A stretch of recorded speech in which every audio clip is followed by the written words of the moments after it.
Unoziya Pastor Todman. Pane vamwe vanhu vakarasa kodzero dzevanhu. Havatomboodi kana kuti vamwe vanhu vafara. But takatozvionawo kubva kudhara wese. Imi vana baba kodzero makaisepiko. Imi makaise kodzero dzemadzimaiwo makaisepiko. Imi makaise ndati vana baba kodzero makaisepiko. Imi makaise ana maiwo dzenyuwo makaisepiko. Imi makaise ndozviona vanotambavo vanoda ndiyelesheke.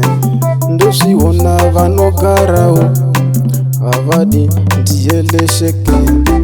Mai mwana imi mune rudo, ndati mune rudo. Ndazozviona kaimi mune rudo, ndati mune rudo. Amai mwana imi ndati mune rudo, imi mune rudo. Ndazozviona kaini kuti mune rudo, imi mune rudo. Imi vana baba kodzero makaisepiko.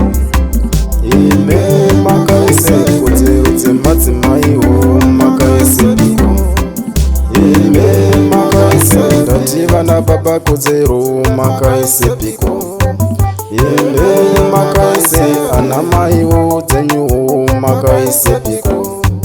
Imi makaisepi. Kune vamwe vanhu vasingadi kuona vanhu vachielesheka mudzimba dzavo. Mwezi wachiro kamira chaipo panenge wakamira vatomboelesheki nokuti vanenge vane godo newe. Saka ngatielesheke kana zvaramba tozviitira mumba medu. Mai mwana imi mune rudo, ndati mune rudo. Ndazozviona kaini kuti mune rudo,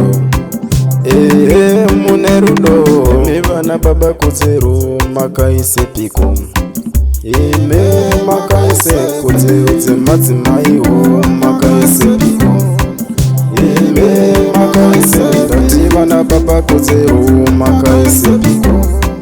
Imi makaise ana maiwo dzenyuwo makaisepiko. Imi makaisepi. Ndozviona vanotambavo vanoda ndiyelesheke. Ndozviona vanogarawo havadi ndiyelesheke. Mai mwana imi mune rudo, ndati mune rudo. Ndazozviona kaimi mune rudo, ndati mune rudo. Amai mwana imi ndati mune rudo, imi mune rudo. Ndazozviona kaini